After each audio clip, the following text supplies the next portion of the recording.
രാവിലെയാണ് ഇന്നലത്തേതിന്റെ ബാക്കിയായിട്ട് CPM-നെതിരെ ആഞ്ഞടിച്ചുകൊണ്ട് PV അൻവർ രംഗത്തെത്തിയത്. അതേസമയം PV അൻവർ തീക്കൊള്ളി കൊണ്ട് തല ചൊറിയുന്നുവെന്ന് CPM കേന്ദ്ര കമ്മിറ്റി അംഗം AK ബാലൻ മറുപടി പറഞ്ഞു. മതത്തെയും വിശ്വാസത്തെയും ദുരുപയോഗം ചെയ്യുകയാണ്. 5 നേരം നിസ്കരിക്കുന്നതുകൊണ്ടാണ് പക വീട്ടുന്നതെന്ന ആക്ഷേപം പച്ചക്കള്ളമാണ്. നിസ്കരിക്കുന്നതിന് ആരും എതിരല്ല. ഈ തുറുപ്പുചീട്ട് അൻവർ പ്രയോഗിക്കുമെന്ന് അറിയാമായിരുന്നു. കള്ളനാക്കാൻ മുഖ്യമന്ത്രി ശ്രമിച്ചുവെന്നും ആക്ഷേപം ഉയർത്തുന്നു. അൻവർ പറഞ്ഞ 4 കാര്യങ്ങളിലും അന്വേഷണം നടക്കുകയാണ്. മികച്ച ഉദ്യോഗസ്ഥരെ വെച്ചാണ് അന്വേഷിക്കുന്നത്. റിപ്പോർട്ട് ഉടൻ തന്നെ പുറത്തുവരും, AK ബാലൻ പറഞ്ഞു. അതേസമയം സ്വർണ്ണക്കള്ളക്കടത്തിൽ താൻ ഉന്നയിച്ച ആരോപണങ്ങളിൽ മുഖ്യമന്ത്രിയുടെ പ്രതികരണം തലയ്ക്ക് വെളിവില്ലാത്തതാണെന്ന് PV അൻവർ മാധ്യമങ്ങൾക്ക് മുന്നിൽ പറഞ്ഞു.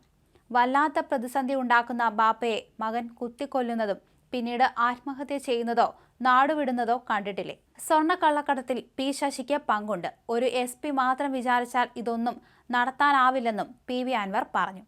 കേസും കൂട്ടവുമായി തന്നെ നേരിടാനാണ് ശ്രമമെങ്കിൽ വരട്ടെ, കാണാം എന്ന് അൻവർ പറഞ്ഞു. താൻ രാഷ്ട്രീയ പാർട്ടി ഉണ്ടാക്കില്ല എന്നല്ല പറഞ്ഞത്. താൻ ഇന്നലെ ഇട്ട സർവേയിൽ 1.2 ദശലക്ഷം ആളുകൾ പ്രതികരിച്ചു. അതിൽ 90% പോസിറ്റീവ് പ്രതികരണം. തനിക്ക് സ്വാർത്ഥ താല്പര്യമില്ലെന്നും അൻവർ പറഞ്ഞു. ഇതെല്ലാം മനസ്സിലാക്കിയാണ് താൻ സംസാരിക്കുന്നത്. തന്റെ പൊതുയോഗത്തെ ജനങ്ങൾ തന്നെ വിലയിരുത്തട്ടെ. പൊതുയോഗം വിപ്ലവമാകുമെന്ന് പറഞ്ഞ് അത് സംഭവിക്കുകയും ചെയ്തു. PV അൻവറിന്റെ നെഞ്ചത്തു കയറാതെ സർക്കാർ യുവാക്കളുടെ കാര്യം നോക്കുക.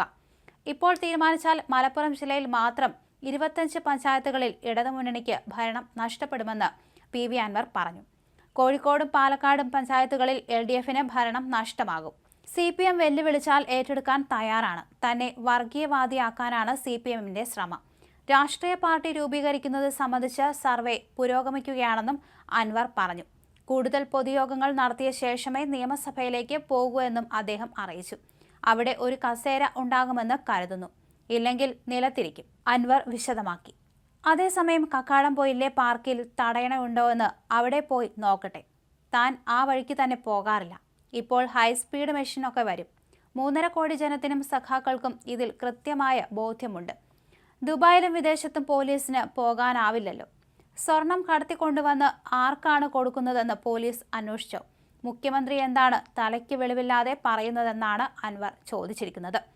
അതേസമയം ഫോൺ ചോർത്തലിൽ PV അൻവറിനെതിരെ കേസെടുത്ത കറുകച്ചാൽ പോലീസ് ചുമത്തിയത് ജാമ്യം കിട്ടാവുന്ന വകുപ്പുകളായിരുന്നു.